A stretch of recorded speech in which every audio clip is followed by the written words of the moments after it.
Hello മച്ചുമാരെ, welcome back to Mallu explainer. കുറച്ച് ആളുകൾ കണ്ണു തുറക്കുമ്പോൾ അവർ താഴേക്ക് ഇങ്ങനെ വീണുകൊണ്ടിരിക്കുകയാണ്. പാരച്യൂട്ട് നിയന്ത്രിക്കാൻ അറിയുന്ന ആൾക്കാർ ആ പാരച്യൂട്ട് ഓൺ ആക്കിക്കൊണ്ട് ഇതിൽ നിന്നും രക്ഷപ്പെട്ട് ആ കാട്ടിലേക്ക് സേഫ് ആയിട്ട് വന്നു നിൽക്കുകയാണ്. അവർ ഏകദേശം 8 പേരുണ്ടായിരുന്നു. ഈ 8 പേരും 8 രാജ്യത്തിൽ നിന്നുള്ള ആൾക്കാരാണ്. പരസ്പരം അങ്ങോട്ടും ഇങ്ങോട്ടും അറിയേയില്ല. ഇവർക്കാർക്കും അറിയില്ല ഇവരെവിടെയാണ്, ഇവരെങ്ങനെയാണ് ഇവിടെ എത്തിയത്, ആരാണ് ഇവരിങ്ങോട്ടേക്ക് കൊണ്ടുവന്നത്, ഒന്നും അറിയില്ല കേട്ടോ. സോ ആ ഒരു രഹസ്യം തേടി ഇവർ ഈ ഒരു കാട്ടിലൂടെ അങ്ങനെ മുന്നോട്ടേക്ക് പോവാണ്.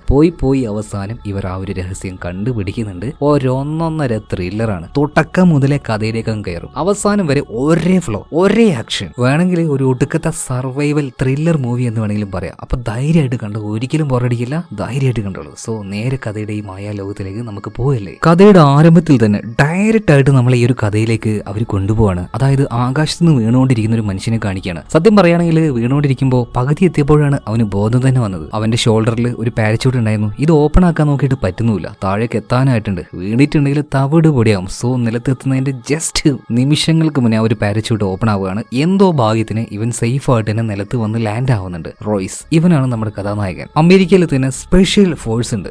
അതിൽപ്പെട്ട ഒരു പട്ടാളക്കാരനാണ് ഈ റോയ്സ് വീണ് അധികം കഴിഞ്ഞില്ല. അപ്പൊ തന്നെ മറ്റൊരുത്തും കൂടെ താഴേക്ക് വന്ന് വീഴുകയാണ് കേട്ടോ. ആള് കുറച്ച് കാണുമ്പോൾ തന്നെ ഒരു ഭീകരനായിട്ട് തോന്നുന്നുണ്ട്. ആളൊരു ഡ്രഗ് ഡീലറാണ്. സ്പെയിനിൽ നിന്നാണ് ഇയാൾ വരുന്നത്. ഇയാൾ പാരച്യൂട്ട് കറക്റ്റായി ഓണാക്കിയത് കൊണ്ട് തന്നെ രക്ഷപ്പെട്ടു കേട്ടോ. ഇയാളുടെ കയ്യിൽ 2 മെഷീൻ കണ്ടുണ്ട്. ഇയാൾക്ക് എന്താ തിരിയുന്നില്ല, ഇത് എവിടെ വന്ന് വീണേന്ന്. അങ്ങനെ മൂന്നാമത്തെ ആളും താഴേക്ക് വീഴാണ്. പക്ഷെ ആ പാവത്തിന്റെ പാരച്യൂട്ട് ഓണായില്ല കേട്ടോ. അതുകൊണ്ട് തന്നെ നിലത്ത് വന്ന് അടിച്ച് ഇയാൾ മരണപ്പെട്ടു പോകുന്നുണ്ട്. ഇതേ സമയത്തിന് വേറൊരുത്തും കൂടെ മറ്റൊരു ഭാഗത്തേക്ക് വന്നിട്ട് സേഫ് ആയിട്ട് ലാൻഡ് ആയിട്ടുണ്ട്. അതൊരു റഷ്യക്കാരനാണ്, നിക്കോളായി. ഈ നിക്കോളയും ഒരു സോൾജറാണ് കേട്ടോ. റഷ്യയിലെ ഒരു സ്പെഷ്യൽ ഫോഴ്സിൽപ്പെട്ട ആളാണ്. ഇവനിങ്ങനെ പെട്ടെന്ന് വന്ന് വീണത് കൊണ്ട് തന്നെ ഒന്നും മനസ്സിലാവുന്നില്ല. കയ്യിലാണെങ്കിൽ 2 പെരിയമ്മയുണ്ട്. പെരിയമ്മ എന്ന് വെച്ചാൽ വലിയ മെഷീൻ കണ്ട്. ഇത് വെച്ച് ഇവനിങ്ങനെ പടപടേന്നിട്ട് പൊട്ടിക്കുകയാണ്. ചുറ്റും ശത്രുക്കൾ ഉണ്ടാവും വിചാരിച്ചിട്ട്. എന്നാൽ ഒരു സൈഡിലൂടെ നമ്മുടെ റോയ്സ് ഉണ്ടല്ലോ, ഇവന്റെ പിന്നിലേക്ക് ചെന്ന് ഇവന്റെ കഴുത്തിലേക്ക് കണ്ണു വെക്കുകയാണ്. നിന്നെ പോലെ തന്നെ എന്താന്ന് പോലും അറിയാതെ വന്ന് പെട്ടുകിടക്കുന്ന ഞങ്ങൾക്ക് നേരെ നീ വെറുതെ ഫയർ ചെയ്യാൻ നിൽക്കണ്ട. ഇതേ സമയത്തിന് ഈ നിക്കോളെ ചോദിക്കുന്നുണ്ട്, നിങ്ങൾ ശത്രു അല്ല എന്ന് ഞാൻ അങ്ങനെ മനസ്സിലാക്കും. ഇപ്പൊ റോയ്സ് പറയാണ്, ഞാൻ ശത്രു ആയിരുന്നെങ്കിൽ നിന്റെ തല ഇപ്പൊ തന്നെ പൊളിഞ്ഞിട്ടുണ്ടായിരുന്നു. എന്തായാലും നിക്കോളെ ഒന്ന് ഓക്കെ ആയി വരികയാണ്. ഇതേ സമയത്തിന് ഇവർക്ക് എന്താ സംഭവിച്ചതെന്ന് ഇവർക്ക് അങ്ങോട്ടും ഇങ്ങോട്ടും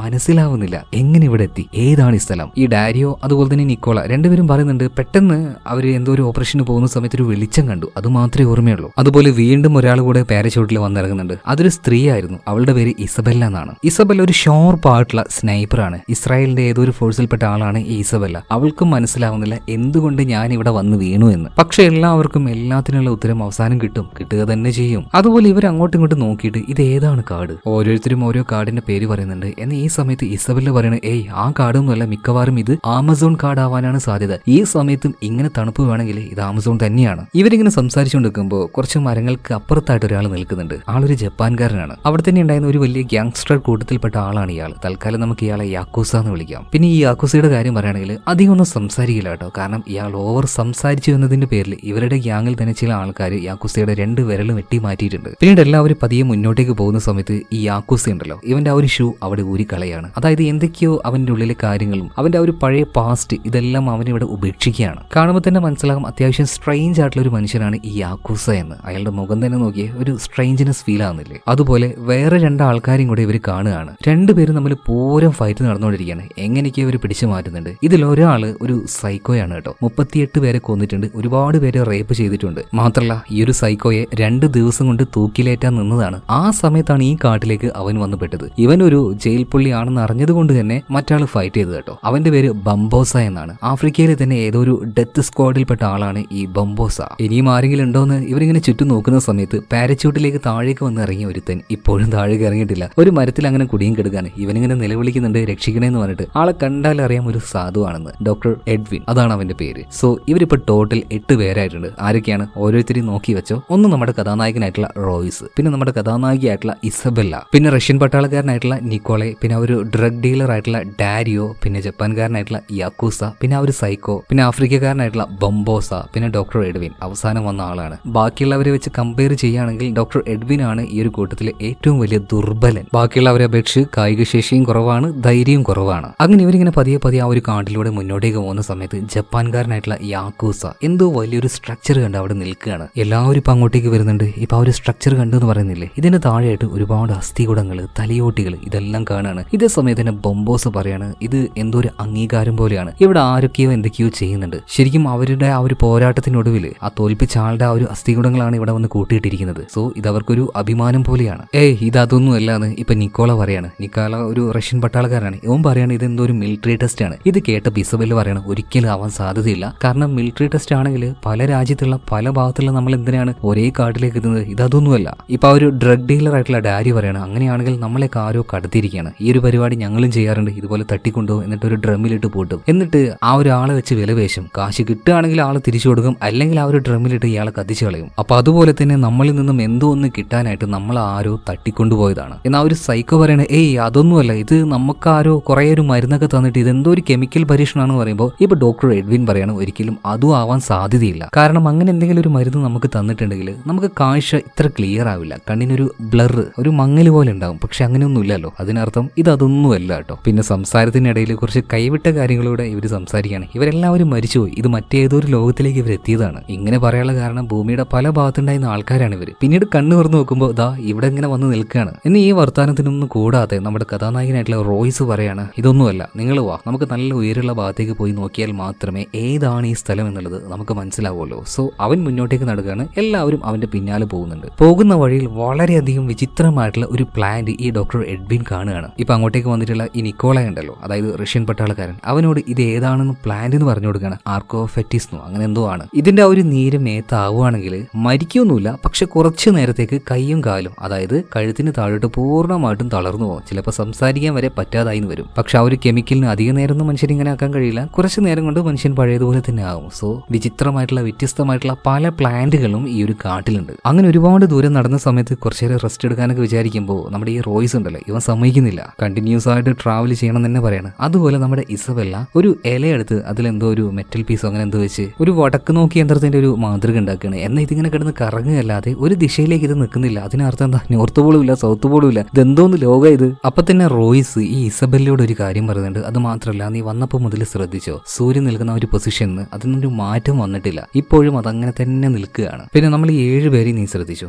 അത്യാവശ്യം ഫൈറ്റിംഗ് സ്കില്ലും അങ്ങനത്തെ ആ ഒരു ഗണ്ണും കാര്യങ്ങളൊക്കെ ഉപയോഗിക്കാൻ അറിയുന്ന ആൾക്കാരാണ്. ഒറ്റൊരാളൊഴികെ, ആ ഒരു ഡോക്ടർ എഡ്വിൻ ഒഴികെ. സോ ഇതെല്ലാം വ്യക്തമായിട്ട് ആരോ ഒരാൾ പ്ലാൻ ചെയ്താണ് നമ്മൾ ഇങ്ങോട്ടേക്ക് കൊണ്ടുവന്നിട്ടുള്ളത്. എന്തായാലും മുന്നോട്ടേക്ക് നടക്കുക തന്നെ. അവരിങ്ങനെ മുന്നോട്ടേക്ക് പോകുന്ന സമയത്ത് ഇതുപോലെ പാരച്യൂട്ടിലേക്ക് താഴേക്ക് ഇറക്കിയ ഒരു വലിയ കാർഗോ അല്ലെങ്കിൽ ഒരു ലഗേജ് ഇവർ കാണുകയാണ്. അതിന്റെ ഉള്ളിൽ എന്തെങ്കിലും ഉണ്ടോ എന്ന് പരിശോധിച്ച് നോക്കിയപ്പോൾ പ്രത്യേകിച്ചൊന്നും കാണുന്നില്ല. ഇതുപോലെ കുറെ അധികം കൂടുകൾ ഇവിടെ വന്ന് വീണിട്ടുണ്ട്. ഒരു പാരച്യൂട്ടിൽ ഇറക്കിയതാണ്. പക്ഷെ ഇവർ നോക്കുമ്പോൾ എല്ലാ കൂടുകളും കാലിയേറ്റ് കിടക്കുകയാണ്. എന്തോ ഒന്നിനെ ഇവിടെ കൊണ്ടുവന്ന് വിട്ടിട്ടുണ്ട് കേട്ടോ. അങ്ങനെ വീണ്ടും പതിയെ പതിയെ ഇവർ മുന്നോട്ടേക്ക് പോകുമ്പോൾ ഈ ബൊംബാസ് ഉണ്ടല്ലോ, ഒരു കയറിൽ ചവിട്ടുകയാണ്. ചവിട്ടിയതും ഇവൻ താഴേക്ക് വീഴുന്നുണ്ട്. ഇതേ സമയത്തിന് എന്തോ ഒരു ശബ്ദം കിട്ടി ഇവർ നോക്കുമ്പോൾ വലിയൊരു മരത്തിന്റെ തടി ഇവർക്ക് നേരെ ഇങ്ങനെ പാഞ്ഞു വരികയാണ്. ഇവര് ചാടി മാറിയത് കൊണ്ട് മാത്രം രക്ഷപ്പെടുകയാണ് കേട്ടോ. അതുപോലെ തന്നെ പിന്നീട് ഒരുപാട് ഭയങ്കര ഷാർപ്പായിട്ടുള്ള കമ്പുകൾ വന്നിട്ട് നിലത്തിങ്ങനെ കുത്തി കയറാൻ തുടങ്ങുകയാണ്. നമ്മുടെ ഇസബെല്ല ബാക്കി ചില ആൾക്കാരുടെ നേരെയാണ് ഈ ഷാർപ്പായിട്ടുള്ള കമ്പുകൾ വരുന്നത്. പരമാവധി ഇതിൽ നിന്നും ഓടി രക്ഷപ്പെടാൻ നോക്കുകയാണ്. അതുപോലെ തന്നെ ആ ഒരു യാക്കൂസ് ഉണ്ടല്ലോ, ഇയാൾ നിൽക്കുന്ന ആ ഒരു തിണ്ടിന്റെ ചെരുവിലേക്കായിട്ട് കുറെ ഷാർപ്പായിട്ടുള്ള എല്ലുകൾ വെച്ച മറ്റൊരു ഗണിയുണ്ട്. ഇത് ഇയാളുടെ മേത്തേക്ക് വരുന്നുണ്ട്. ഇയാൾ മാറിക്കൊടുക്കുകയാണ്. പിന്നെ ഇസബെല്ലയുടെ കാര്യം നോക്കുകയാണെങ്കിൽ അവളുടെ പിന്നാലെ തന്നെ ഷാർപ്പായിട്ടുള്ള ആ ഒരു കമ്പുകൾ വന്നുകൊണ്ടേയിരിക്കുകയാണ് കേട്ടോ. ഈ ഓട്ടത്തിനിടയിൽ അവളൊരു കുഴിയുടെ സൈഡിലേക്ക് തെഞ്ഞങ്ങ് വീഴാണ്. മുകളിൽ പിടുത്തം കെട്ടി പിടിച്ചു നിൽക്കുകയാണ്. കാരണം താഴേക്ക് വീണ ഷാർപ്പായിട്ടുള്ള കമ്പികൾ അവിടെ സെറ്റ് ചെയ്ത് വെച്ചിട്ടുണ്ട്. വീണാൽ അത് തുളച്ചു കയറി മരണപ്പെടും. അപ്പോഴേക്ക് റോയ്സ് അങ്ങോട്ടേക്ക് എത്തുകയാണ്. ഈ ഇസബെല്ലയെ രക്ഷപ്പെടുത്തുന്നുണ്ട്. അങ്ങനെ അവിടെ ഉണ്ടായിരുന്ന ആ ഒരു ട്രാപ്പുകൾ മുഴുവൻ കഴിഞ്ഞിട്ടുണ്ട്. ഇവർ പതിയെ പതിയെ മുന്നോട്ടേക്ക് പോകുമ്പോൾ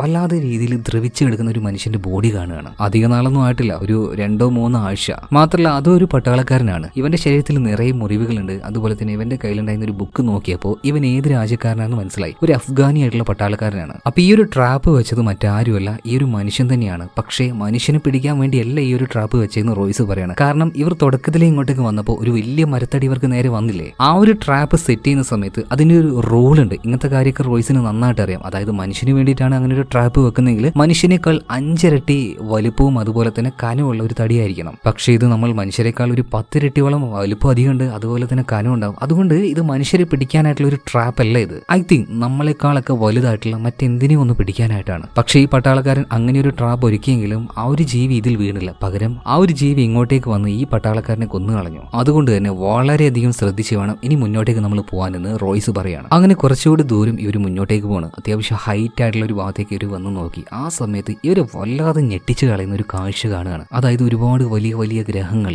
ഇവർക്ക് പരിചയമില്ലാത്തൊരു വല്ലാത്തൊരു കാഴ്ച. ഇതോടെ ഇവർക്കൊരു കാര്യം മനസ്സിലായി, ഇവരിപ്പോൾ ഉള്ളത് ഭൂമിയിലല്ല, മറ്റേതോ ഒരു ഗ്രഹത്തിലാണ്. കാരണം ആ ഒരു കാഴ്ച നോക്കിയേ, നമ്മുടെ ഭൂമിയിൽ നിന്ന് നോക്കിയാൽ ഇതുപോലൊരു കാഴ്ച ഇന്ന് വരെ നമുക്ക് കാണാൻ കഴിഞ്ഞിട്ടുണ്ടോ? ഇല്ല. അതിനർത്ഥം മറ്റേതോ ഒരു ഗാലക്സിയിലാണ് ഇപ്പൊ ഇവരുള്ളത്. അതുപോലെ ഇവരെ ഫോളോ ചെയ്യാനായിട്ട് നിരീക്ഷിക്കാനായിട്ട് ഒരു ഡ്രോൺ മുകളിലൂടെ പോകുന്നുണ്ട്. ഇത് കണ്ടപ്പോൾ തന്നെ ആ ഒരു സൈക്കോയ്ക്ക് മനസ്സിലായി ഇവരാരോ നന്നായിട്ട് പണിയാണെന്ന്. പെട്ടെന്ന് തന്നെ ആ ഒരു ബൊംബോസയുടെ കഴുത്തിലേക്ക് കത്തി വെക്കാണ്. എന്നിട്ട് അവന്റെ കയ്യിലുള്ള ആ ഒരു ഗണ്ണ് ചോദിക്കുന്നുണ്ട്. അപ്പൊ ബൊംബോസ് അവന്റെ ആ ഒരു ഗണ്ണ് ഈ സൈക്കോയുടെ കഴുത്തിൽ വെച്ചിട്ട് പറയാണ് നീ ചത്തിട്ട് നന്നാ മതിയോടാണ്. ഇവർ ഈ ചെയ്യുന്ന കാര്യങ്ങളും ഇവിടെ നടക്കുന്ന കാര്യങ്ങളൊക്കെ മറ്റെവിടെ ഇരുന്നുകൊണ്ട് ഒരാൾ അങ്ങനെ നിരീക്ഷിക്കുന്നുണ്ട്. പക്ഷെ അയാളുടെ ആ ഒരു കാഴ്ച അത്ര വ്യക്തമല്ല കേട്ടോ, ഒരു ബ്ലർഡ് ആയ രീതിയിൽ. അങ്ങനെയാണ് ആ ഒരു ജീവി അല്ലെങ്കിൽ മനുഷ്യനാണോ എന്ന് അറിയില്ല അതിന്റെ ആ ഒരു കാഴ്ച കേട്ടോ. എന്തായാലും തല്ലുകൂടിക്കൊണ്ടിരിക്കുന്ന ഈ സൈക്കോ അതുപോലെ തന്നെ ബൊംബാസ രണ്ടുപേരോടും ഒന്ന് മിണ്ടാതിരിക്കാൻ വേണ്ടി റോയ്സ് പറയാണ്. കാരണം എന്തോ ഒരു ശബ്ദം കേൾക്കുന്നുണ്ട്, ഇങ്ങോട്ടേക്ക് എന്തോ ഒന്ന് ഓടി വരികയാണ്. എല്ലാവരും അങ്ങോട്ടേക്ക് തന്നെ നോക്കുന്ന സമയത്ത് ഈ കാട്ടുപന്നിയെ പോലെ എന്തോ ഒരു മൃഗം വല്ലാത്തൊരു വേഗത്തിൽ ഇവരുടെ അടുത്തേക്ക് വരികയാണ്. ഇന്നേ വരെ അതുപോലെ ഒരു ജീവി ഇവർ കണ്ടിട്ടില്ല കേട്ടോ. കയ്യിലുണ്ടായിരുന്ന ഗണ്ണ് വെച്ച് എല്ലാവരും ചെറ പറന്ന് വേണ്ടി ഷൂട്ട് ചെയ്യാൻ തുടങ്ങുകയാണ്. അതുപോലെ തന്നെ ഇതൊന്നും ആയിരുന്നില്ല, ഒരുപാടെണ്ണം ഉണ്ടായിരുന്നു. നേരത്തെ കുറെ കൂടുകൾ കണ്ടു എന്ന് പറഞ്ഞല്ലേ, മിക്കവാറും ഈ ജീവികളെ തന്നെയായിരിക്കും ആ കൂട്ടിലിട്ട് ഇങ്ങോട്ടേക്ക് ഇറക്കിയത്. ഇപ്പൊ നമ്മുടെ ഇസബല്ല അവളൊരു സ്നൈപ്പർ ആണല്ലോ, ഷാർപ്പ് ഷൂട്ടർ ആണ്. സോ അവളുടെ ആ ഒരു സ്കില്ല് വെച്ച് ഇവറ്റകളെ ഷൂട്ട് ചെയ്യാൻ നോക്കുന്നുണ്ട്.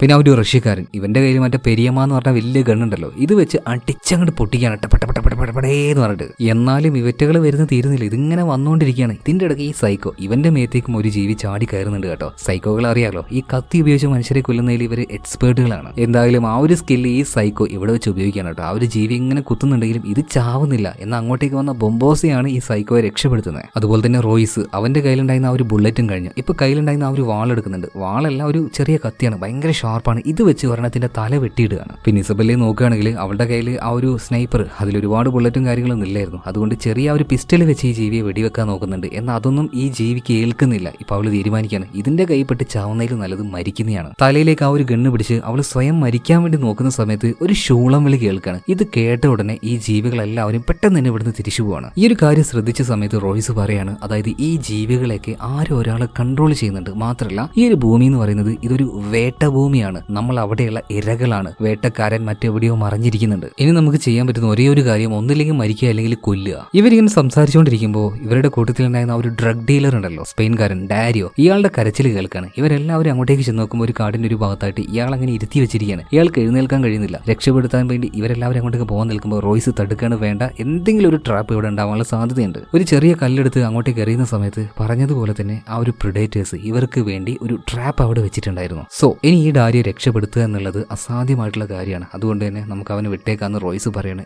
അങ്ങനെ ചെയ്താൽ പറ്റില്ല, ഒന്നില്ലെങ്കിൽ അവനെ കൊന്നെങ്കിലും കളഞ്ഞ് നമുക്ക് പോകാന്ന് പറയണം. ആര്? നമ്മുടെ ഇസബല്ല. ഇപ്പൊ റോയ്സ് പറയണ അതെന്റെ ജോലിയല്ല എന്ന് പറഞ്ഞിട്ട് ഇവർ നേരെ മുന്നോട്ടേക്ക് നടക്കുകയാണ്. എന്നാൽ ഇസബല്ലയ്ക്ക് അവന് വെറുതെ ഇങ്ങനെ നരകിക്കാൻ വിടണ്ടല്ലോ എന്ന് തോന്നിയിട്ട് അവൾ അയാളെ ഷൂട്ട് ചെയ്ത് കൊല്ലുന്നുണ്ട്. ഇതിന് ശേഷവും അയാൾ ഇങ്ങനെ ഹെൽപ്പ് മീ എന്ന് പറയുന്നുണ്ട്. അതിന് അർത്ഥം എന്താണ്? ഇയാൾ എപ്പോഴോ മരിച്ചു കഴിഞ്ഞിട്ടുണ്ട്. ഇയാളെ വെച്ച് ആ ഒരു ട്രാപ്പിലേക്ക് ഇവർ ആകർഷിക്കുകയാണ്. ആര്? ആ ഒരു വേട്ടക്കാര് തന്നെ. അവരാണ് ആ ഒരു ശബ്ദം ഉണ്ടാക്കിയത്. ഇപ്പൊ ആ ഒരു ട്രാപ്പ് മനസ്സിലാക്കി റോയ്സ് പറയണ അധികം വൈകിക്കൂടെ, നമുക്ക് ഇവിടുന്ന് വേഗം തന്നെ പോകണമെന്ന്. പക്ഷെ എനിക്കിപ്പോ ഒരു ആശയം തോന്നുന്നുണ്ട്. നേരത്തെ നമ്മളുടെ അടുത്തേക്ക് വന്ന ആ ഒരു ഏലിയൻ നായ്ക്കളുണ്ടല്ലോ, അവരുടെ ആ ഒരു കാൽപാദം വെച്ച് അവരെങ്ങോട്ടാ പോയതെന്ന് വെച്ചാൽ നമുക്ക് പയ്യെ അങ്ങോട്ടേക്കൊന്ന് പോയി നോക്കിയാലോ. സോ ആ ഒരു കാൽപ്പാടിനെ പിന്തുടർന്നുകൊണ്ട് ഇവർ പതിയെ മുന്നോട്ടേക്ക് പോവാണ്. അങ്ങനെ പോയ സമയത്ത് ഒരു പ്രത്യേകതരം ഏരിയയിലേക്ക് ഇവർ എത്തുകയാണ്. അവിടെ ഒരുപാട് മനുഷ്യരുടെ അസ്ഥികൂടങ്ങൾ, തലയോട്ടി ഇതൊക്കെ ഉണ്ടായിരുന്നു. ചില ആളുകളെ തൂക്കിയിട്ട് തൊലിയെല്ലാം മുരിച്ചെടുത്തിട്ടുണ്ട്. അത് മാത്രമല്ല വേറെയും ചില മൃഗങ്ങളെയൊക്കെ ഇതേ രീതിയിൽ തന്നെ വളരെ ക്രൂരമായി കൊന്ന് തൊലി ഉരിച്ചെടുത്ത് തല വെട്ടിമാറ്റി അവിടെ തൂക്കി വെച്ചിരിക്കുകയാണ്. അതായത് ഒരു തരി പോലും ദയയില്ലാത്ത ഏതോ ഒരു കൂട്ടക്കാരാണ് ഈ പരിപാടി ചെയ്തു വെച്ചിരിക്കുന്നത്. അതേ സമയത്ത് തന്നെ അവിടെ ഉണ്ടായിരുന്ന ഒരു മരത്തിൽ ഒരുത്തിനെ കെട്ടിയിട്ടിട്ടുണ്ട്. ഇവൻ തന്നെ പ്രിഡേറ്റർ.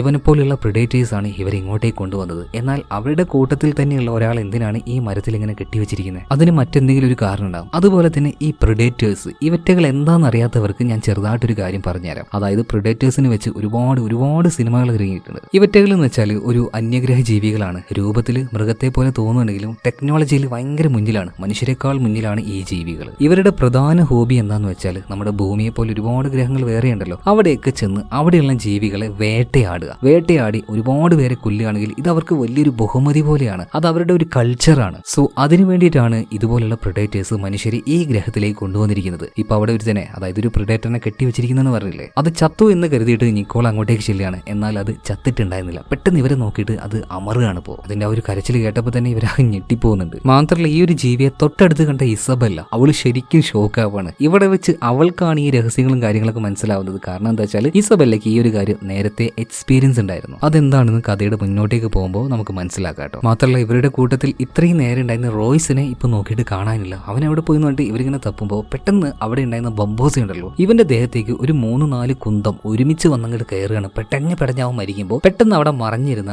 റോയ്സ് ഗണ്ണുമായിട്ട് വന്നിട്ട് എവിടെ നിന്നാണോ ആ ഒരു അറ്റാക്ക് ഉണ്ടായത് അതായത് ആ ഭാഗത്തേക്ക് കണ്ടിന്യൂസ് ആയിട്ട് ഫയർ ചെയ്തുകൊണ്ടേയിരിക്കുകയാണ്. സത്യം പറയുകയാണെങ്കിൽ ഇത് റോയ്സിന്റെ ഒരു ട്രാപ്പ് ആയിരുന്നു ആ ജീവികൾക്ക് വേണ്ടിയിട്ടുള്ള, അതായത് പ്രെഡേറ്റേഴ്സിന് വേണ്ടിയിട്ടുള്ള. അവരുള്ള ആ ഒരു സ്ഥലത്തേക്ക് പോവുക, എന്നിട്ട് ഇവരെ മുന്നിൽ നിർത്തിക്കൊണ്ട് അല്ലെങ്കിൽ ഒരു കെണി പോലെ അവർ നിർത്തിക്കൊണ്ട് ആ ജീവികളെ ഇങ്ങോട്ടേക്ക് അട്രാക്ട് ചെയ്യുക. എന്തായാലും ജീവികൾ വന്നു എന്ന് മനസ്സിലായ സമയത്ത്, അതായത് പ്രെഡേറ്റേഴ്സ്, ഇതാണ് അവന്മാരുടെ ഒരു പേര്. ഇവന്മാര് ഏകദേശം ഇവിടെ എത്തിയെന്ന് മനസ്സിലായപ്പോൾ നിക്കോളയും കയ്യിലുണ്ടായിരുന്ന ആ ഒരു ഗണ്ണൊക്കെ എടുത്ത് ചറപറാന്നിട്ട് വെടിവെക്കാൻ തുടങ്ങുകയാണ്. പക്ഷേ അവറ്റകൾ ഫയർ ചെയ്ത ആ ഒരൊറ്റ ബുള്ളറ്റ് കൊണ്ട് തന്നെ നിക്കോളയുടെ ആ ഒരു വലിയ ഗണ്ണ് തകർന്നു പോകുന്നുണ്ട്. മാത്രമല്ല ഈ ജീവികളോട്, പ്രെഡേറ്റേഴ്സിനോട് പിടിച്ചു നിൽക്കാൻ ഇവരെ കൊണ്ട് കഴിയുന്നില്ല. ഇവരെന്താക്കി അവിടെ ഉണ്ടായിരുന്ന ഒരു വെള്ളച്ചാട്ടത്തിലേക്ക് ബാക്കിയായ എല്ലാവരും എടുത്ത് ചാടുകയാണ്. സോ പിന്നീട് ആ ഒരു വെള്ളത്തിന്റെ ഒഴുക്കിൽ കുറച്ച് അകലേക്ക് ഇവർ വേഗം തന്നെ പോവാണ്. ഇവരെ ഫോളോ ചെയ്യാനായിട്ട് ഇവരുടെ പിന്നാലെ തന്നെ ഒരു ഡ്രോൺ ഉണ്ടായിരുന്നു. ഇതേ സമയത്താണ് ആ ഒരു സ്ഥലം ഉണ്ടല്ലോ, ഒരുമാതിരി ഒരു ബലിക്കല്ല് പോലെയുള്ള ആ ഒരു സ്ഥലം, അവിടെ മറഞ്ഞിരുന്ന ആ ജീവികളുടെ രൂപം നമുക്ക് വ്യക്തമായിട്ട് കാണിച്ചു തരുന്നത്. അതായത് ഈ ജീവികളുടെ കയ്യിൽ ഒരു ടെക്നോളജി ഉണ്ട്. അത് ഉപയോഗിക്കുകയാണെങ്കിൽ ഇവറ്റകൾ ഇൻവിസിബിൾ ആകും, ആർക്കും ഇവരെ കാണാൻ കഴിയില്ല. സോ ആ ഒരു ടെക്നോളജി ഇപ്പോൾ ഓഫ് ആക്കുകയാണ്. അതുകൊണ്ട് തന്നെ ആ ഒരു ജീവികളെ നമുക്ക് ഇപ്പോൾ കാണാൻ കഴിയുന്നുണ്ട്. അവറ്റകൾ 3 എണ്ണം ഉണ്ടായിരുന്നു കേട്ടോ, പ്രെഡേറ്റേഴ്സ്. അവറ്റകളുടെ കൂടെ തന്നെ ആ ഒരു ഏലിയൻ നായ്ക്കളും ഉണ്ടായിരുന്നു. എന്തായാലും രക്ഷപ്പെട്ട ബാക്കിയുള്ളവർ എല്ലാവരും കൂടെ നീന്തി അവിടെ ഉണ്ടായിരുന്ന ഒരു ഗുഹയുടെ ഉള്ളിലേക്ക് കയറുകയാണ്. ഇതേ സമയത്ത് തന്നെ ഇസബെല്ല പറയാണ് ഇവന് നന്നായിട്ട് അറിയാം അങ്ങോട്ടേക്ക് ആ ഒരു ജീവി വരുമെന്ന്, നമ്മളെ ട്രാപ്പിലാക്കിയതാണ് ഇവന്. ഇതേ സമയത്ത് തന്നെ റോയ്സ് പറയാണ് ഞാൻ ട്രാപ്പിലാക്കിയതല്ല, എന്താണ് നമ്മളെ ആക്രമിക്കുന്നത് അതെന്താണെന്ന് അറിയാതെ നമ്മളെങ്ങനെയാണ് തിരിച്ചാക്രമിക്കുക. സോ അവറ്റകൾ എന്താണെന്ന് അറിയാൻ വേണ്ടിയിട്ടാണ് ഞാൻ അങ്ങോട്ടേക്ക് പോയത്, മനഃപൂർവ്വം തന്നെ ചെയ്താണ്. ഇപ്പൊ മനസ്സിലായില്ലേ അവറ്റകൾ എന്താണെന്ന്. നമുക്ക് എത്ര കാലം ഇവിടെ സർവൈവ് ചെയ്ത് ഇങ്ങനെ നിൽക്കാൻ പറ്റുമെന്ന് അറിയില്ല. അവരുടെ ആ ഒരു ടെക്നോളജി കണ്ടോ, നമ്മളെക്കാൾ എത്രയോ അഡ്വാൻസ് ആണ്. മാത്രമല്ല എനിക്കൊരു കാര്യം ഉറപ്പാണ്, നമ്മുടെ ഈ കൂട്ടത്തിൽ ഈ ജീവികളെ കുറിച്ച്, ഈ പ്രെഡേറ്റേഴ്സിനെ കുറിച്ച് നന്നായിട്ട് അറിയുന്ന ഒരാൾ ഈ കൂട്ടത്തിലുണ്ട്. അത് മറ്റാരുമല്ല, ഇസബെല്ല തന്നെയാണ്. ഇസബെല്ലയോട് എന്താണ് ഈ ജീവികളെന്ന് ഇവർ ചോദിക്കുമ്പോൾ ഇസബെല്ല പറഞ്ഞു കൊടുക്കുകയാണ്. അതായത് കുറച്ച് വർഷങ്ങൾക്ക് മുന്നേ ഒരു കാട്ടിൽ കുറച്ച് കൊള്ളക്കാരുണ്ടായിരുന്നു. ആ കൊള്ളക്കാരെ പിടിക്കാനായിട്ട് ആ കൊടുങ്കാട്ടിലേക്ക് ഒരു കമാൻഡറും അദ്ദേഹത്തിന്റെ ആ ഒരു ടീമും വന്നു. ഈ ഒരു സംഭവം ഉണ്ടല്ലോ, ശരിക്കും ഇതൊരു മുഴുവൻ സിനിമയായിട്ട് തന്നെ ഇറങ്ങിയിട്ടുണ്ട്. ആ കഥ നമ്മൾ ഓൾറെഡി പറഞ്ഞിട്ടുണ്ട്. ഓക്കെ, അന്ന് വന്ന ആ ഒരു കമാൻഡർ അത് മറ്റാരുമല്ല, നമ്മുടെ അർണോൾഡ് ആണ്. സോ ആ ഒരു കൊള്ളക്കാരെ മുഴുവൻ തോൽപ്പിച്ചു. അതുപോലെ തന്നെ അവരുടെ കയ്യിലുണ്ടായിരുന്ന ഒരു പെൺകുട്ടിയെ അവർ രക്ഷപ്പെടുത്തിയിട്ടുണ്ടായിരുന്നു. ആ പെൺകുട്ടി മറ്റാരുമല്ല, ഈ ഇസബെല്ലയാണ്. എന്നാൽ പിന്നീട് ഈ കാട് വിട്ട് ഇവർ പുറത്തേക്ക് ഇറങ്ങാൻ നോക്കുന്ന സമയത്താണ് ഏതോ ഒരു മൃഗം, ഒരു വേട്ടക്കാരൻ ഇവരെ വേട്ടയാടുകയാണെന്ന് അതിന്റെ ആ ഒരു ടീം ലീഡർക്ക് മനസ്സിലായി. ടീമിലുള്ള ഓരോരുത്തരെയും ആ ഒരു വേട്ടക്കാരൻ, ഈ പ്രെഡേറ്റേഴ്സ് കൊല്ലാൻ തുടങ്ങി. ആ ജീവികൾക്ക് നമ്മളെ വ്യക്തമായിട്ട് കാണാൻ കഴിയില്ല. നമ്മുടെ ശരീരത്തിൽ ആ ഒരു ചൂട് ഉപയോഗിച്ച് ആ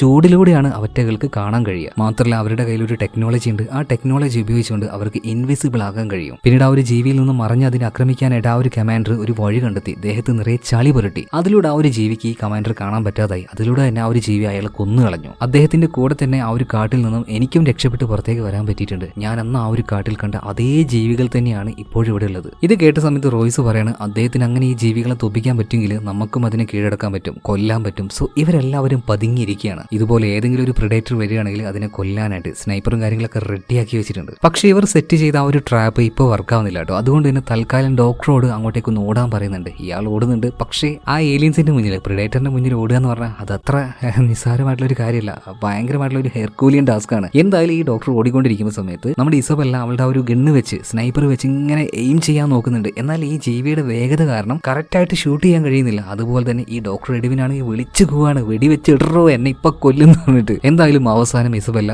ഒറ്റ പൊട്ടിയിലാണ്. ആ ഒരു ജീവി താഴെ വീണ്. ഇവരെന്തായാലും അത് ചത്തു എന്ന് കരുതിയിട്ട് നേരെ അങ്ങോട്ടേക്ക് പോയി നോക്കുകയാണ്. ഈ സമയത്താണ് ഇസബെല്ല മറ്റൊരു കാഴ്ച കാണുന്നത്. അവൾ വെച്ച ആ ഒരു ബുള്ളറ്റ് അത് മിസ്സായി അവിടെ ഉണ്ടായിരുന്ന ഒരു മരത്തിലാണ് കൊണ്ടത്. പിന്നെ എങ്ങനെയാണ് ഈ ജീവി ചത്തത്? അതുപോലെ തന്നെ ഈ ജീവി ഇതൊരു പ്രെഡേറ്റർ ഒന്നുമല്ല, മറ്റെന്തോ ഒരു ഏലിയനാണ്. അതിന്റെ ആ ഒരു രൂപം കണ്ടപ്പോൾ തന്നെ ഇവർക്ക് മനസ്സിലായി. പെട്ടെന്ന് അവിടെ മറഞ്ഞിരുന്ന ശരിക്കുള്ള പ്രെഡേറ്റേഴ്സ് ഗണ്ണുമായിട്ട് ഇവരുടെ അടുത്തേക്ക് വരികയാണ്. അനങ്ങി പോരുതെന്ന് പറയാണ്. നോക്കുമ്പോൾ എന്താ, പ്രെഡേറ്ററിന്റെ ഹെൽമെറ്റ് വെച്ച് അവരുടെ ആ ഒരു ഇൻവിസിബിൾ ആകാൻ കഴിയുന്ന ആ ഒരു ടെക്നോളജി ഉപയോഗിച്ച് ഒരു മനുഷ്യനായിരുന്നു അത്. നിങ്ങൾ ആരാണെന്ന് ചോദിച്ചപ്പോൾ ഈ മനുഷ്യൻ പറയാണ് നിങ്ങളെപ്പോലെ തന്നെ ഇവിടെ വന്ന് പെട്ടുപോയിട്ടുള്ള മറ്റൊരാളാണ്. പക്ഷെ ഇത്രയും കാലം ഞാൻ സർവൈവ് ചെയ്ത് ഇവിടെ നിന്നു. എന്താ പേര് ചോദിച്ചപ്പോൾ നോളൻഡ് എന്ന് പറയാണ്. അപ്പോൾ നോളൻഡ് പറയാണ് നിങ്ങൾ എല്ലാവരും വേഗം വാ, നമുക്ക് സേഫ് ആയിട്ടുള്ള ഒരു സ്ഥലമുണ്ട്, അങ്ങോട്ടേക്ക് പോകാന്ന് പറയാണ്. അതായത് തകർന്നു കിടക്കുന്ന ഒരു പഴയ ഷിപ്പ് ഉണ്ടായിരുന്നു. ഇതിന്റെ ഉള്ളിലാണ് ഈ നോളൻഡ് ജീവിക്കുന്നത്. ഇവിടെയാണ് അവൻ സർവൈവ് ചെയ്ത് നിൽക്കുന്നത്, ഈ ഒരു പ്രെഡേറ്റേഴ്സിന്റെ എല്ലാം കണ്ണ് വെട്ടിച്ചുകൊണ്ട്. ഉള്ളത് പറയുകയാണെങ്കിൽ ഈ ഒരു സ്പേസ് ഷിപ്പ് വർക്ക് ആവുന്നില്ല. എന്നാൽ ഇതിന്റെ ഉള്ളിൽ ആ ഒരു പവർ ഉപയോഗിച്ചിട്ട് അത്യാവശ്യം ലൈറ്റും കാര്യങ്ങളൊക്കെ ഉള്ളിൽ കത്തു കേട്ടോ. പിന്നീട് ഈ സ്പേസ് ഷിപ്പിന്റെ ഉള്ളിൽ തന്നെ കുറച്ചുകൂടെ സേഫ് ആയിട്ടുള്ള ഒരു മുറിയിലേക്ക് എല്ലാവരെയും കൊണ്ടുപോകണം. മാത്രമല്ല ഇതുപോലെ പല തവണയായിട്ട് ഒരു 3-4 പ്രെഡേറ്റേഴ്സിനെ ഈ ഒരു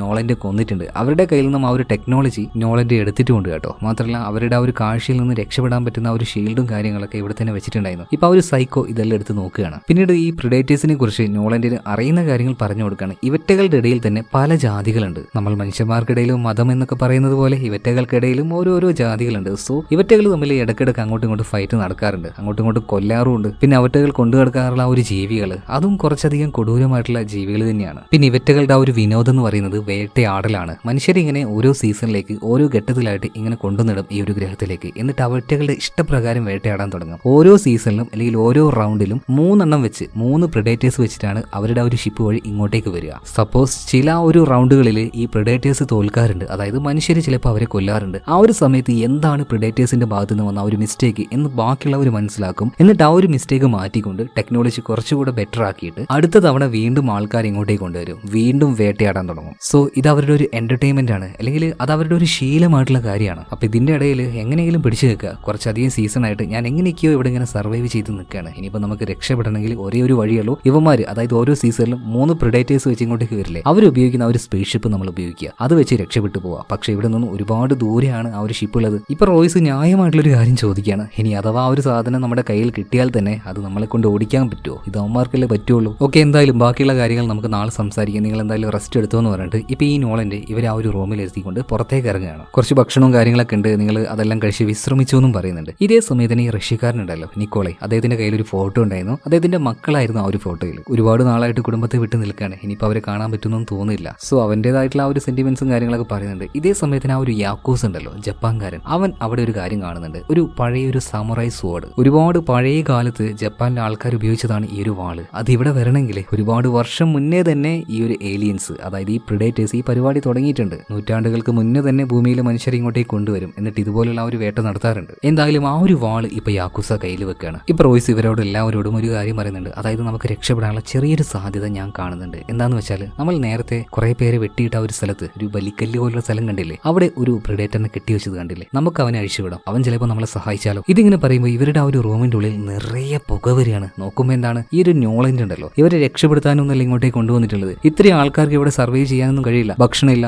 ആയുധങ്ങളില്ല, ഇതൊന്നുമില്ല. ശരിക്കും ഈ നോളജിന്റെ ഉദ്ദേശം എന്താണെന്ന് വെച്ചാൽ ആ ഒരു റൂമിൽ ഇട്ടുകൊണ്ട് പുകച്ചുകൊണ്ട് ഇവരെല്ലാവരും കൊന്നു കളയുക, എന്നിട്ട് അവരുടെ കയ്യിലെ ആയുധങ്ങൾ, ഇവർക്ക് എന്തൊക്കെയാണോ സാധനങ്ങൾ അത് ഇതെല്ലാം എടുക്കുക. വാതിൽ ഇവരെല്ലാവരും കൂടി തുറക്കാൻ നോക്കുന്നുണ്ടെങ്കിൽ പറ്റുന്നില്ല കേട്ടോ. ഇപ്പൊ റോയ്സ് കയ്യിലുണ്ടായിരുന്ന ഗണ്ണ് വെച്ചിട്ട് ആ ഒരു വാതിൽ വെടിവെച്ച് പൊട്ടിക്കാൻ നോക്കുമ്പോൾ പൊട്ടുന്നില്ല. കാരണം ഇത് മനുഷ്യരുണ്ടാക്കിയ ആ ഒരു ഷിപ്പല്ല, ഇത് പ്രിഡേറ്റേഴ്സിന്റെ ഷിപ്പാണ്. ഇതെന്തായാലും തകരില്ല. പിന്നെ എന്തിനാണ് നീ വെടി വെക്കുന്നതെന്ന് ആ ഒരു സൈക്കോ ചോദിച്ചപ്പോൾ റോയ്സ് പറയാണ്, ഇത് ഈ വാതിൽ പൊളിക്കാനല്ല, ഈ ശബ്ദം കേട്ട് അവറ്റകൾ ഇങ്ങോട്ടേക്ക് വരട്ടെ, അവർ ഈ സ്ഥലം കണ്ടുപിടിക്കട്ടെ എന്ന് പറയാണ്. അതായത് പ്രിഡേറ്റേഴ്സിനെ ആകർഷിക്കാൻ വേണ്ടിയിട്ടാണ് ഇതുപോലെ ഗണ്ണ് വെച്ച് റോയ്സ് ഫയർ ചെയ്തത്. വിചാരിച്ചതുപോലെ തന്നെ പ്രിഡേറ്റേഴ്സ് സ്ഥലം കണ്ടുപിടിക്കുകയാണ്. ആ ഒരു തകർന്നെടുക്കുന്ന ഷിപ്പ് ഇവറ്റകൾ സ്കാൻ ചെയ്യാൻ തുടങ്ങുകയാണ്. എന്തായാലും ഈ ഒരു സ്പേസ് ഷിപ്പിന്റെ ഉള്ളിലേക്ക് വന്ന പ്രിഡേറ്ററിന്റെ മുന്നിൽ പോയിട്ട് നോളന്റ് പെടുകയാണ്. അധികമൊന്നും വൈകിയില്ല, ഇവന്റെ നെറ്റിയിലേക്ക് ഒരു 3 സ്പോട്ട് വരികയാണ്.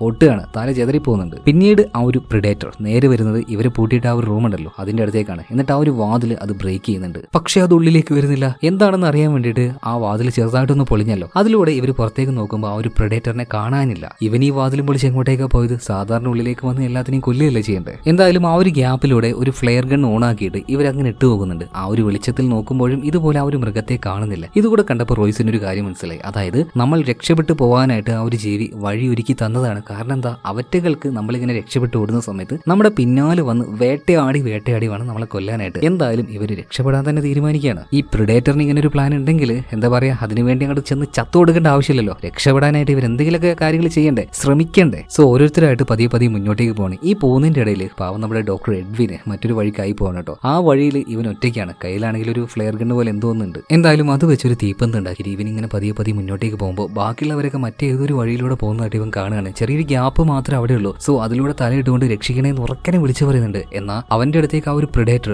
അവൻ വന്നുകൊണ്ടിരിക്കുകയാണ്. ഇപ്പൊ എല്ലാവരും അവനെ രക്ഷപ്പെടുത്താൻ പോയിട്ടുണ്ടെങ്കിൽ ഈ രക്ഷപ്പെടുത്താൻ പോകുന്ന ആൾ ഉറപ്പായിട്ടും മരിക്കും, അക്കാര്യത്തിൽ ഉറപ്പാണ്. അതുകൊണ്ട് തന്നെ എല്ലാവരും ഇവിടുന്ന് തിരിച്ചു പോവാണ്. ആകെ പേടിച്ച് കുറച്ച് പോയിട്ട് മരിക്കുമെന്ന് ഉറപ്പായിട്ട് ഡോക്ടർ എഡ്വിൻ അങ്ങനെ നിൽക്കുമ്പോൾ പെട്ടെന്ന് ആ ഒരു റഷ്യക്കാരനുണ്ടല്ലോ നിക്കോളായി, ഇവൻ അങ്ങോട്ടേക്ക് ഓടി വരികയാണ്. ഇപ്പൊ ഈ ഒരു ഡോക്ടർ എഡ്വിനെ രക്ഷപ്പെടുത്തിക്കൊണ്ട് ഈ നിക്കോളായി പോകാൻ നിൽക്കുമ്പോൾ ഡോക്ടർ എഡ്വിൻ നിസ്സാരമായിട്ട് രക്ഷപ്പെട്ട് മുന്നോട്ടേക്ക് ഓടുന്നുണ്ട്. എന്നാൽ നിക്കോള ആ ഒരു പ്രിഡേറ്ററിന്റെ കയ്യിൽ പെട്ടുപോവാണ്. അതിന്റെ കയ്യിലുണ്ടായിരുന്ന ആ ഒരു ഗണ്ണ് അത് വെച്ചൊരു ഫയർ കിട്ടി നെഞ്ചിലൊരു തുളയും വന്നിട്ടുണ്ട് കേട്ടോ. അവൻ അവിടെ വീണ് പോയിട്ടുണ്ട്. ഇപ്പൊ അങ്ങോട്ടേക്ക് വന്ന ആ ഒരു പ്രിഡേറ്റർ ഈ നിക്കോളനെ തൂക്കി അങ്ങനെ എടുക്കുകയാണ്. അവനൊന്നും സംസാരിക്കാൻ പോലും പറ്റുന്നില്ല, കഴുത്തൊക്കെ ഒരുമാതിരി ആയി പോയിട്ടുണ്ട്. പക്ഷെ ഈ ഒരു സമയത്ത് മരിക്കുന്ന ഉറപ്പായപ്പോൾ നിക്കോള ഒരു പരിപാടി ചെയ്യാണ് കേട്ടോ.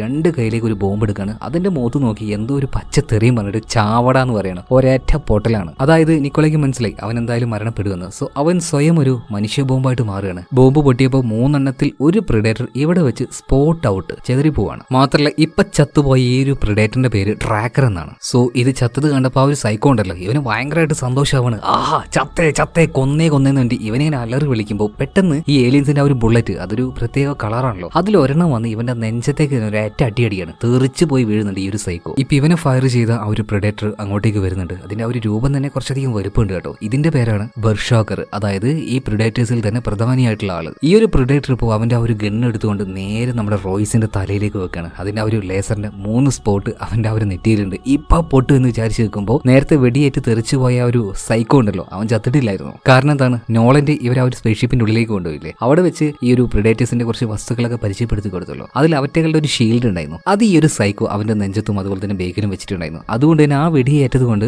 സൈക്കോ മരിച്ചിട്ടില്ല. ഇവന്റെ കയ്യിലാണെങ്കിൽ ചെറിയൊരു കത്തിയുണ്ട്. ഈ കത്തിയുമായിട്ട് ഈ വലിയ പ്രിഡേറ്റർ, ചെറുതല്ല വലിയ പ്രിഡേറ്ററാണ്, പേര് ഓർത്ത് വെച്ചോ, ബെർഷാക്കർ, ഇതിന്റെ കഴുത്തിലേക്ക് ചാടി കയറുന്നിട്ട് ഇതിനങ്ങനെ കുത്താണ്, ചറ പറയാന്നിട്ട് കുത്താണ്. എന്നിട്ട് ബാക്കിയുള്ളവരോട് രക്ഷപ്പെട്ടു എന്ന് പറയാണ്. എന്തായാലും 38 പേരെ കൊന്നെങ്കിലും കുറെ സ്ത്രീകളെ റേപ്പ് ചെയ്തെങ്കിലും അവസാന സമയത്ത് ഇങ്ങനെ ഒരു നല്ല കാര്യം ചെയ്യാൻ തോന്നിയല്ലോ. ഈ ഒരു സമയത്ത് ബാക്കിയുള്ളവരെല്ലാവരും ഇവിടുന്ന് രക്ഷപ്പെട്ടു പോവാണ്. എന്നാൽ ഈ ഒരു സൈക്കോയെ മലത്തിയിട്ട് അടിക്കുകയാണ് ആര്, ഈ ഒരു പ്രിഡേറ്റർ. മാത്രമല്ല അവന്റെ ഓരക്കിട്ടൊരു വെട്ടുകൊടുത്ത് അതിന്റെ ഇടയിലൂടെ കൈയിട്ട് നട്ടല് പിടിച്ചൊരു വലി വലിക്കുന്നുണ്ട്. ആ വലിയിൽ ഇവന്റെ നട്ടലും തലയോട്ടിയും കൂടെ ശരീരത്തിൽ നിന്ന് ഊരി വരികയാണ്. വല്ലാത്തൊരു ക്രൂരമായ മരണം തന്നെ ഈ സൈക്കോക്ക് കിട്ടിയത്. സോ ഇത് കഴിഞ്ഞപ്പോൾ മൂന്നാമത്തെ ഒരു പ്രിഡേറ്റർ ഉണ്ടല്ലോ, അവനും ഇങ്ങോട്ടേക്ക് വരികയാണ്. അവന്റെ പേര് ഫാൽക്കണർ. ഇപ്പൊ രക്ഷപ്പെട്ട് ഇവിടുന്ന് പോയില്ലേ, അവരെ ഞാൻ വേട്ടയാടിക്കോളാം എന്നുള്ള രീതിയിൽ ഈ ഒരു മെയിൻ ആയിട്ടുള്ള പ്രിഡേറ്ററിനോട് ഈ ഫാൽക്കണർ സംസാരിക്കുകയാണ്. ഇതിനുശേഷം നമ്മുടെ ആൾക്കാർ രക്ഷപ്പെട്ടു പോയില്ലേ, അവരുടെ ആ ഒരു ഫുട് പ്രിന്റ് ഇത് സ്കാൻ ചെയ്തുകൊണ്ട് ഫാൽക്കണർ നേരെ ഇവരുടെ പിന്നാലെ വെച്ച് പിടിക്കുകയാണ്. ഈ കാര്യം ആർക്ക് മനസ്സിലായി, ജപ്പാൻകാരനായിട്ടുള്ള യാക്കൂസയ്ക്ക് മനസ്സിലാവുകയാണ്. ഇതുവരെയായിട്ടും കാര്യമായിട്ടൊന്നും ചെയ്യാതിരുന്ന ഈ യാക്കൂസ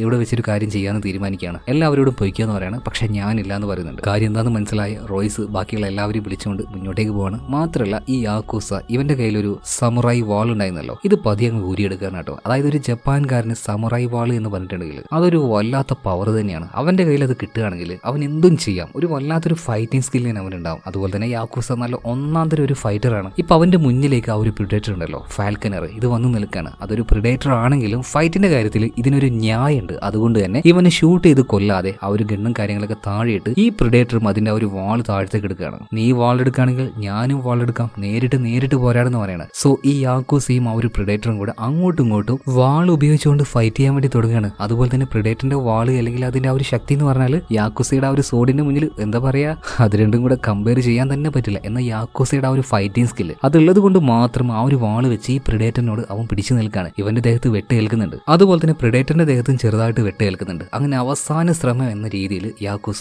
ഒരടവെടുക്കാണ്. ഒന്നും നോക്കിയില്ല, വാളുമായിട്ട് പ്രിഡേറ്ററിന്റെ അടുത്തേക്ക് പാഞ്ഞു വരികയാണ്. ഒരേറ്റ വെട്ട് കൊടുക്കുകയാണ്. അതിവേഗത്തിലായതുകൊണ്ട് തന്നെ പ്രിഡേറ്ററിന്റെ വയറാണ്ട് കയറി മുറിഞ്ഞു പോയി. പ്രിഡേറ്റർ മലന്നടിച്ച് വീഴുകയാണ്. ചത്തു, സ്പോട്ടിൽ ചത്തു ഈ ഫാൽക്കണർ. എന്നാൽ അധികം വൈകിയില്ല, ഒരു 5-6 സെക്കൻഡ് കഴിഞ്ഞ സമയത്ത് യാക്കൂസയും ആ ഒരു പുല്ലിൽ മലന്നടിച്ച് വീഴുന്നുണ്ട്. കാരണം അവസാനത്തെ ആ ഒരു വെട്ട് യാക്കൂസ മാത്രമല്ല വെട്ടിയത്, ആ ഒരു പ്രിഡേറ്ററും വെട്ടിയിട്ടുണ്ടായിരുന്നു. എന്തായാലും രണ്ടുപേരും നല്ല പോരാളികളാണ്. ധീരമായിട്ടുള്ള മരണം തന്നെ രണ്ടുപേർക്കും. അപ്പോൾ 3 പ്രിഡേറ്റേഴ്സിൽ 2 കാലിയായി. ഇനി ഒരുത്തൻ മാത്രമേ ബാക്കിയുള്ളൂ, ബെർഷാക്കർ. ഡേഞ്ചർ ആയിട്ടുള്ള, മോസ്റ്റ് ഡേഞ്ചർ ആയിട്ടുള്ള പ്രിഡേറ്റർ ആണ് അവൻ. എന്തായാലും ഇപ്പൊ മറ്റൊരു ഭാഗത്തോടെ രക്ഷപ്പെട്ടു പോയിക്കൊണ്ടിരിക്കുന്ന റോയ്സ്, അതുപോലെ തന്നെ നമ്മുടെ ഇസബെല്ല, പിന്നെ ആ ഒരു ഡോക്ടർ എഡ്വിൻ, 3 പേരെ ബാക്കിയായിട്ടുള്ളൂ. അങ്ങനെ പോകുന്ന സമയത്ത് ഡോക്ടർ എഡ്വിന്റെ കാലിൽ എന്തോ ഒരു ട്രാപ്പ് കൊടുക്കുകയാണ്. ചെറിയൊരു മുറിവും കാര്യങ്ങളൊക്കെ ആയിട്ടുണ്ട്. ഇത് കണ്ടപ്പോൾ റോയ്സ് പറയാണ്, ഇവറ്റകൾക്ക്, ഈ ജീവികൾക്ക് വേണമെങ്കിൽ കുറച്ചുകൂടെ വലിയ ട്രാപ്പ് വെച്ച് നമ്മുടെ സ്പോട്ടിൽ കൊന്നുകളയാം എന്ന്. അവരുടെ ലക്ഷ്യം എന്താണ്, നമ്മുടെ കാലിൽ മുറിയാക്കി നമ്മുടെ വേഗത കുറച്ച് അവറ്റകൾക്ക് നിസാരമായിട്ട് നമ്മളെ വേട്ടയാടാൻ പറ്റണം. മാത്രമല്ല ഒരാളുടെ വേഗത കുറയാണെങ്കിൽ ആ കൂട്ടത്തിലുള്ള ബാക്കിയുള്ള എല്ലാവരുടെയും വേഗത കുറയെന്ന് ആ ജീവികൾക്ക് അറിയാം. അതുകൊണ്ട് തന്നെ ഞാനൊരു കാര്യം പ്ലാൻ ചെയ്യാണ്. ഞാൻ അങ്ങോട്ടേക്ക് പോകണം. അവിടെ ഒരു പ്രിഡേറ്ററിനെ കെട്ടിവെച്ചിട്ടില്ലേ, അവന്റെ അടുത്തേക്ക് തന്നെ ഹെൽപ്പ് ചോദിക്കാനായിട്ട്. ഇത് കേട്ടപ്പോൾ ഈ ഒരു ഡോക്ടർ എഡ്വിനും അതുപോലെ തന്നെ ഇസബെല്ലയ്ക്കും അത് വലിയൊരു മണ്ടത്തരായിട്ട് തോന്നുകയാണ്. അതുകൊണ്ട് തന്നെ റോയ്സിന്റെ കൂടെ അവരില്ലാന്ന് പറയാണ്. എന്നാൽ റോയ്സ് നേരെ കെട്ടിവെച്ച ആ ഒരു പ്രിഡേറ്ററിന്റെ അടുത്തേക്ക് ചെല്ലുന്നുണ്ട്. അതിനോട് കെട്ടഴിക്കുന്നതിന് മുന്നേ തന്നെ റോയ്സ് ഒരു കാര്യം പറയുന്നുണ്ട്, എന്റെ ഭാഷ നിനക്ക് മനസ്സിലാവോ ഇല്ലയോ എന്ന് എനിക്കറിയില്ല, എന്നാൽ എനിക്ക് വേണ്ടത്, ഞാൻ നിന്നെ രക്ഷപ്പെടുത്തും, എനിക്ക് വേണ്ടത് ആ ഒരു സ്പേസ്ഷിപ്പ് ഉണ്ടല്ലോ അത് ഭൂമിയിലേക്ക് പോകുന്ന രീതിയിൽ സെറ്റ് ചെയ്ത് തരണം. ഇത് പറഞ്ഞുകൊണ്ട് റോയ്സ് ആ ഒരു പ്രിഡേറ്ററിന്റെ കെട്ടുകളുണ്ടല്ലോ ഇത് വെട്ടി മുറിച്ചിട്ട് കൊടുക്കുകയാണ്. എന്തായാലും കയ്യിൽ ആ ഒരു കെട്ടഴിഞ്ഞ സമയത്ത് തന്നെ ഈ പ്രിഡേറ്റർ വന്നിട്ട് നമ്മുടെ റോയ്സിന്റെ കഴുത്ത് പിടിച്ച് പൊന്തിച്ചെടുക്കുകയാണ്. പണി പാളി എന്ന് അവന് തോന്നി. എന്നാൽ ആ ഒരു പിടുത്തം വിട്ട് ഈ ഒരു പ്രിഡേറ്റർ ഉണ്ടല്ലോ അതിന്റെ ആ ഒരു സ്യൂട്ടും കാര്യങ്ങളൊക്കെ അവിടെ ഉണ്ടായിരുന്നു. ഇതെല്ലാം എടുത്ത് ധരിക്കുകയാണ്. അതായത് പറഞ്ഞല്ലോ ഈ പ്രിഡേറ്റേഴ്സിൽ തന്നെ പല ജാതികളുണ്ട്. ഇവറ്റകൾ അങ്ങോട്ടും ഇങ്ങോട്ടും കണ്ടാൽ അടിയാണ്. അപ്പൊ ആ ഒരു 3 ഭാഗിയായിട്ടുള്ള ബെർഷാക്കർ, ആ ഒരു പ്രിഡേറ്ററും ഇപ്പൊ നമ്മുടെ റോയ്സ് രക്ഷപ്പെടുത്തി ഈ പ്രിഡേറ്ററും വേറെ ജാതിയിലുള്ളതാണ്. എന്തായാലും ഇപ്പൊ റോയ്സ് ആ ഒരു പ്രിഡേറ്ററിനെ രക്ഷപ്പെടുത്തിയല്ലോ. അപ്പൊ അതിന്റെ ആ ഒരു നന്ദിയായിട്ട് റോയ്സ് എന്താണോ പറഞ്ഞത് ആ ഒരു കാര്യം ചെയ്തു കൊടുക്കുകയാണ്. അതായത് ഈ 3 പ്രിഡേറ്റേഴ്സ് ഇങ്ങോട്ടേക്ക് വന്ന ആ ഒരു ഷിപ്പ് ഉണ്ടല്ലോ അത് ഭൂമിയിലേക്ക് പോകുന്ന രീതിയിൽ സെറ്റ് ചെയ്ത് വെച്ച് കൊടുക്കുകയാണ്. മാത്രമല്ല നമ്മുടെ റോയ്സിന്റെ കൂടെ വരാതിരുന്ന ഇസബെല്ല, ഡോക്ടർ എഡ്വിൻ, ഇവർ രണ്ടുപേരും കൂടെ പ്രിഡേറ്റേഴ്സ് വെച്ച മറ്റൊരു ട്രാപ്പിൽ ചെന്ന് ചാടുന്നുണ്ട്. ഒരു വലയിൽ കുടുങ്ങാണ് ഇവർ. മാത്രമല്ല ഇതേ സമയത്ത് തന്നെ ഈ ഒരു സ്ഥലത്തേക്ക്, അതായത് റോയ്സ് രക്ഷപ്പെടുത്തിയ ഒരു പ്രിഡേറ്റർ ഇപ്പോൾ ആ ഒരു സ്ഥലം ഉണ്ടല്ലോ അങ്ങോട്ടേക്ക് ആ ഒരു ബെർഷാക്കർ വരികയാണ്. ഇവറ്റകൾ രണ്ടും നേരിട്ട് കണ്ടാൽ പിന്നെ പറയണ്ടല്ലോ, പൂരം തല്ലായിരിക്കും. ഈ ഒരു ഗ്യാപ്പിൽ റോയ്സ് ആ ഒരു ഷിപ്പിൽ കയറിയിട്ട് അവന് ഇവിടുന്ന് രക്ഷപ്പെട്ടു പോകുന്നുണ്ട്. ഷിപ്പ് പതിയെ മുകളിലേക്ക് പൊന്തുകയാണ്. അവസാന നിമിഷം വെച്ച് നമ്മൾ നായകനാണെന്ന് കരുതിയ റോയ്സ് വല്ലാത്തൊരു സ്വാർത്ഥനായിട്ട് മാറിയല്ലേ. എന്തായാലും രക്ഷപ്പെട്ടു പോട്ടെ, അവൻ്റെതായ സാമർത്ഥ്യം കാണിച്ചതുകൊണ്ടല്ലേ. എന്നാൽ ഇവിടെ ഈ 2 പ്രെഡേറ്റേഴ്സ് ഇവറ്റകൾ നേരിട്ട് കണ്ടപ്പോൾ മുതൽ പൂരം ഫൈറ്റ് തുടങ്ങാണ് കേട്ടോ. അതിൽ തന്നെ ഈ റോയ്സ് രക്ഷപ്പെടുത്തിയ ഒരു പ്രെഡേറ്ററിന്റെ മാസ്ക് നോക്കുകയാണെങ്കിൽ ഒരു നോർമലാണ്. എന്നാൽ ഒരു ബെർഷാക്കറിന്റെ നോക്കുകയാണെങ്കിൽ മാസ്കിന്റെ താഴ്ഭാഗത്തായിട്ട് കുറച്ച് പല്ലുകളുടെ പോലെയുള്ള ചിഹ്നമുണ്ട്. രണ്ടെണ്ണം തമ്മിൽ പൂരം ഫൈറ്റ് കിടക്കാണ്. എന്നാൽ ഈ ബെർഷാക്കറിന് അത്യാവശ്യം നല്ല സൈസ് ഉണ്ടായിരുന്നു കേട്ടോ. മറ്റേ ആ ഒരു പ്രെഡേറ്ററിനെ എടുത്തിട്ട് എറിയുന്നുണ്ട്. മാത്രമല്ല അവസാനം അതിന്റെ ആ ഒരു മുഖംമൂടി തന്നെ തട്ടി തെറിപ്പിച്ച് കളയാണ്. നോർമൽ ആയിട്ടുള്ള ഒരു പ്രെഡേറ്റർ ഫേസ് ആയിരുന്നു അത്. എന്നാൽ ബെർഷാക്കർ അവന്റെ ആ ഒരു മുഖംമൂടി മാറ്റിയ സമയത്ത് കുറച്ചധികം കൊടൂരമായിട്ടുള്ള ഒരു ഫേസ് ആണ് ഈ ഒരു ബെർഷാക്കറിന്. പിന്നീട് അവരുടെ തന്നെ ആ ഒരു ആയുധം എടുത്തുകൊണ്ട് ഈ ബെർഷാക്കർ ഈ റോയ്സ് രക്ഷപ്പെടുത്തിയ ആ ഒരു നല്ല പ്രെഡേറ്റർ ഉണ്ടല്ലോ അവന്റെ ആ ഒരു കഴുത്ത് വെട്ടിമുറിച്ചെടുക്കുകയാണ്. പാവം അത് ചത്തുപോയി. അതുപോലെ ഇസബലിനെയും പിന്നെ ഡോക്ടർ എഡ്വിനും ഒരു സ്ഥലത്ത് ട്രാപ്പ് ആയിട്ട് ഒരു കുഴിയിൽ വീണ് കിടക്കുന്നുണ്ട്. ഇപ്പോൾ ആ ഒരു വലയിൽ പെട്ടിട്ട്. എന്തായാലും ഇവിടെ വെച്ചാണ് മറ്റൊരു ടെസ്റ്റ് നമ്മളെ കാണിക്കുന്നത്. ഈ ഡോക്ടർ എഡ്വിൻ എന്ന് പറയുന്നത് ഒരു പാവത്താനൊന്നും അല്ല കേട്ടോ. ആളൊരു ഒന്നാന്തരം സൈക്കോ ആണ്, സീരിയൽ കില്ലർ ആണ്. നേരത്തെ നമ്മളൊരു സൈക്കോ എന്ന് വിളിച്ചില്ലേ,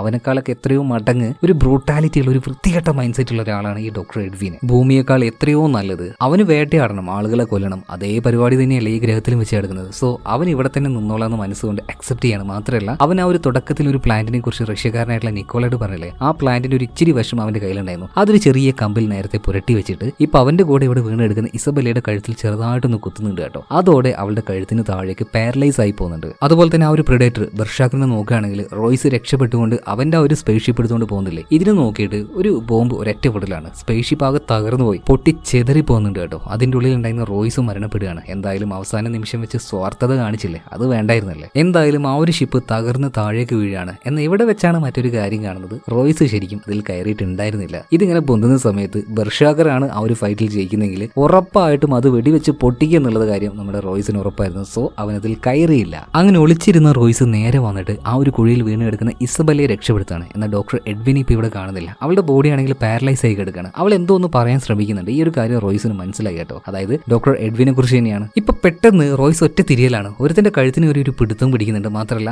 നന്നായിട്ടൊരു ഞെരുക്കം അങ്ങോട്ട് കൊടുക്കുകയാണ്. ഈ റോയ്സ് എന്ന് പറയുന്ന ഒരു സാധാരണ പട്ടാളക്കാരനൊന്നുമല്ലോ. അതായത് പിന്നിലൂടെ വന്നിട്ട് ആ ഒരു മരുന്ന് കുത്തിവെച്ചുകൊണ്ട് അവനെ തളർത്താൻ നോക്കിയ ഡോക്ടർ എഡ്വിന്റെ കഴുത്തിന് തന്നെയാണ് റോയ്സ് പിടിച്ചിരിക്കുന്നത്. മാത്രമല്ല ഒറ്റ ഞെരിക്കിന് തന്നെ കഴുത്ത് പൊട്ടിച്ച് അവനെ കൊന്നു കളയുന്നുണ്ട്. പിന്നെ അവന്റെ ആ ഒരു ബോഡി ഉണ്ടല്ലോ, ഇതുമായിട്ട് അവിടെ തന്നെ ഒരു മരത്തിന്റെ അടുത്തേക്ക് ചെല്ലുന്നുണ്ട്. അവന്റെ ആ ഒരു ബോഡിയിൽ ഒരുപാട് ബോംബുകൾ സെറ്റ് ചെയ്ത് വെക്കുകയാണ്. അവൻ പൂർണ്ണമായിട്ട് മരിച്ചിട്ടില്ലല്ലോ, ഒരു ഇച്ചിരി ജീവൻ ബാക്കിയുണ്ട്. അതുകൊണ്ട് തന്നെ ആ ഒരു പ്രിഡേറ്ററിന് ഇവനെ കാണാൻ കഴിയും. സോ ഈ ഒരു ഡോക്ടർ എഡ്വിന്റെ ആ ഒരു ബോഡിയുടെ അടുത്തേക്ക് ഈ ഒരു പ്രിഡേറ്റർ അതായത് ബെർഷാക്കർ വരികയാണ്. അതേ സമയത്ത് തന്നെ അവന്റെ ബോഡിയിൽ വെച്ച ആ ഒരു ബോംബ് ഒരേറ്റ പൊട്ടലാണ്. ആ ഒരു ബ്ലാസ്റ്റിൽ ഈ ബെർഷാക്കർ തെറിച്ചു പോയിട്ട് വീഴുന്നുണ്ട്. നന്നായിട്ട് അവന് പരിക്കും പറ്റിയിട്ടുണ്ട് കേട്ടോ. ഇതേ സമയത്ത് തന്നെ കയ്യിലുണ്ടായിരുന്ന വെടിമരുന്ന് അവിടെ ഇവിടെയൊക്കെ വിതറിയിട്ട് നിറയെ അവിടെ തീ പോലെ ആക്കിയെടുക്കുകയാണ് നമ്മുടെ റോയ്സ്. മാത്രമല്ല പണ്ട് അർണോൾഡ് ആ ഒരു പ്രിഡേറ്ററിനെ കണ്ണ് വെട്ടിക്കാൻ വേണ്ടി എന്താ ചെയ്തത്, ശരീരത്തിൽ നിറയെ ചളി വാരി തേച്ചില്ലേ, അതേ പരിപാടി തന്നെ റോയ്സും ഇവിടെ വെച്ച് ചെയ്യാണ്. ശരീരത്തിൽ നിറയെ ചളി വാരി തേച്ച് ആ ഒരു പ്രിഡേറ്ററിന്റെ അടുത്തേക്ക് പാഞ്ഞു വരികയാണ് തീ. അതുപോലെ തന്നെ ഇവന്റെ ശരീരത്തിൽ ചളി ഇതൊക്കെ ഉള്ളത് കൊണ്ട് തന്നെ ഇവനെ വ്യക്തമായിട്ട് കാണാൻ കഴിയുന്നില്ല. ഈ ഒരു അവസരം റോയ്സ് നന്നായിട്ട് ഉപയോഗിക്കുകയാണ്. കയ്യിൽ കിട്ടിയ ആയുധം ഉപയോഗിച്ച് അങ്ങോട്ടും ഇങ്ങോട്ടും പാഞ്ഞ്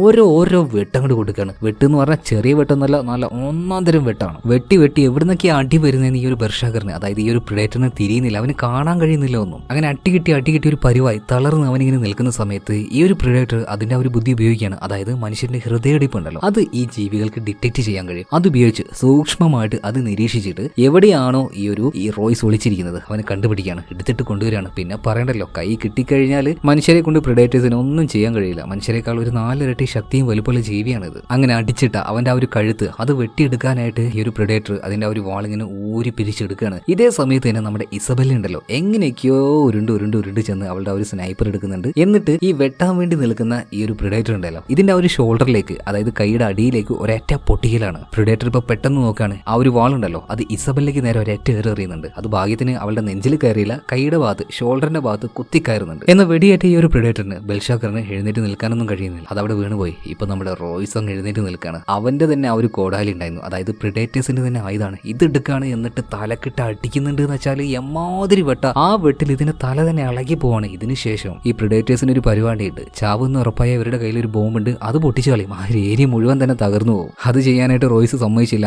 2 കൈയും വെട്ടിയെടുക്കുകയാണ്. ആരുടെ, ഈ ഒരു പ്രിഡേറ്ററിന്റെ, ബെൽഷാക്കറിന്റെ. എന്നിട്ട് അതിന്റെ മുഖത്തേക്ക് റോയ്സ് ഇങ്ങനെ നോക്കി നിൽക്കുകയാണ്. ഇപ്പൊ ആരാടാ മികച്ച വേട്ടക്കാരെന്ന രീതിയിൽ. എന്നിട്ട് അവസാനമായിട്ട് ഒരേറ്റ വീശാണ് കഴുത്തിന്. തല 2ആയിട്ട് പിളർന്നു പോവാണ്. അങ്ങനെ ആ ഒരു രാത്രി കഴിഞ്ഞു കേട്ടോ. പിറ്റേ ദിവസം രാവിലെ ഇപ്പൊ റോയ്സ് അതുപോലെ തന്നെ ഇസബെല്ല ഈ 2 ആൾക്കാർ മാത്രമാണ് 8 പേരിൽ നിന്നും സർവൈവ് ആയിട്ടുള്ളത്. 2 പേരും കൂടെ മുന്നോട്ടേക്ക് അങ്ങനെ വേച്ച് വരുന്ന സമയത്ത് രക്ഷപ്പെടാൻ എന്തെങ്കിലുമൊക്കെ മാർഗം ഉണ്ടോ നോക്കിയിട്ടാണല്ലോ വരുന്നത്. ഇവർ നോക്കുമ്പോൾ ആകാശത്തിൽ നിന്നും ഒരുപാട് പാരച്യൂട്ടുകളും പെട്ടികളും താഴേക്ക് വരുന്നുണ്ട്. അതായത് ഇവരെ പോലെ തന്നെയുള്ള മറ്റേതോ ഒരു ടീം മറ്റൊരു കൂട്ടം ആൾക്കാരെ വീണ്ടും കുറച്ച് പ്രിഡേറ്റേഴ്സ് താഴേക്കൂടെ ഇറക്കിയതാണ്. ഇവരുടെ പിന്നാലെ തന്നെ ആ ഒരു പ്രിഡേറ്റേഴ്സ് ഇങ്ങോട്ടേക്ക് വരികയും ചെയ്യും. ഇനിയിപ്പോൾ അവർ വരുന്നവന്മാരുണ്ടല്ലോ, അവന്മാരുടെ ഒരു ഷിപ്പ് എടുത്ത് ഇവിടുന്ന് രക്ഷപ്പെടുകയല്ലാതെ മറ്റൊരു വഴിയില്ല. എന്തായാലും കാട്ടിന്റെ ഉള്ളിലേക്ക് റോയ്സ് ഇസബെല്ലയും കൂട്ടി പോവാണ്. ഇത് കാണിച്ചുകൊണ്ട് സിനിമ ഇവിടെ തീരുന്നുണ്ട്. കഥ ഇഷ്ടമായാൽ വീഡിയോ ലൈക്ക് ചെയ്യുക, ചാനൽ സബ്സ്ക്രൈബ് ചെയ്യുക. അതുപോലെ തന്നെ ഇതുപോലെയുള്ള നല്ല കഥകളുമായിട്ട് ഞാൻ വീണ്ടും വരാം. അടുത്ത വീഡിയോയിൽ കാണാം. Okay, by.